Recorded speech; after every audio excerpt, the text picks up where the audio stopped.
and concentrate on the really high value stuff. And that is not something to be scared of. It's the basis of what makes you a rich country. So the so-called negative trade balance is actually means we get the goods, they get the dollars. If they don't want to buy anything from us, like Milton Friedman said, don't buy anything. Until you decide to use those dollars, we don't have to work for the dollars we gave you. So the person benefiting is the one receiving the goods, obviously, like in the case of the grocery store. They're benefiting more than the grocery store. Now the grocery store makes usually a small profit. Good for them. But that's irrelevant to the person who's saving all that time and energy that they would have to spend buying all those goods and those goods in the grocery store. It's still the case that they are benefiting tremendously. Now, this is a issue that's sometimes hard for the people to understand, but if you think about it, I think they can.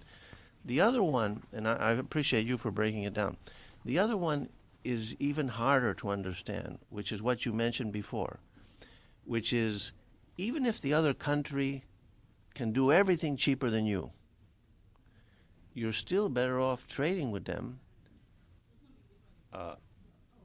based on some benefit that you receive, even though they could outproduce you in everything and undercut your prices and everything.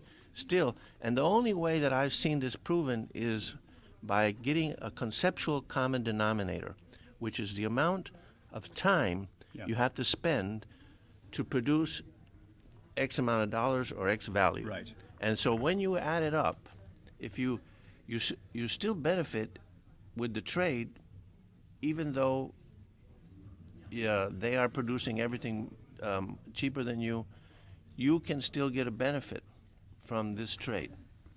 That was how David Ricardo tried to explain it. Let me have a go at conceptualizing. And it is, like I say, it is the most difficult, counterintuitive idea probably in the whole of the social sciences. So this is an inadequate explanation, but let me have a go. Churchill was a great bricklayer.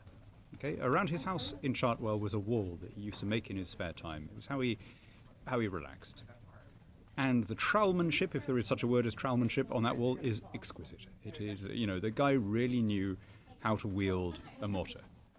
Now, most of us can see that although he was a good bricklayer, his real genius was in making speeches and directing policy and ultimately winning wars.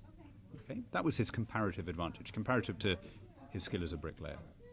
So if, during the Second World War, Churchill had needed some building work done in his house, most of us can see that it would have made sense for him to get a builder in to do it for him, even though Churchill could have done a better job than the bricklayer, right? Because it freed up his time to do something even better. And that's the basic. Now, this is a difficult idea. I think that's very well put. I think I'll try to use that example in the future. Let me have another go at this, Jan. My wife and my daughter are cleaning up the house. Okay, my daughter's 11 years old, right? My wife can probably do every single aspect of cleaning up the house better than the 11-year-old, right? She can polish the silver. She can wash the floor. She can polish, clean the garage, whatever. So, should she do the whole thing herself because she can do every single aspect of it better than the 11-year-old? Or should she say to the 11-year-old, well, at least sort out the garage?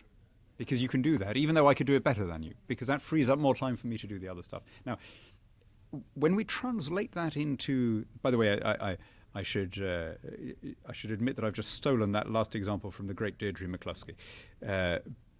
But the position of a country that is less efficient or more expensive is analogous to that of the 11-year-old, right? Britain still imports stuff from Bangladesh, even though we've got better machinery and a more educated workforce, because it would be stupid for us just to leave Bangladesh sitting around while we try to produce stuff ourselves when we could be freeing up the time to do other stuff. This is the difficult idea. However, because it is a difficult idea, the fact that I've taken this long to try and explain it and I'm still not sure I've convinced the viewer, right, suggests to me that the real proof is just to do it. And when a country opens its markets and invites the traffic of the rest of the world, the way that Singapore has done, or Hong Kong, or more recently New Zealand, now Australia, nobody ever wants to go back. Excellent, Daniel. I think you have made a great contribution, and I'm going to use some of your examples Great. Thank you for the interview. It was Very a nice lot to of fun see you. interviewing you. Thank you, Jan.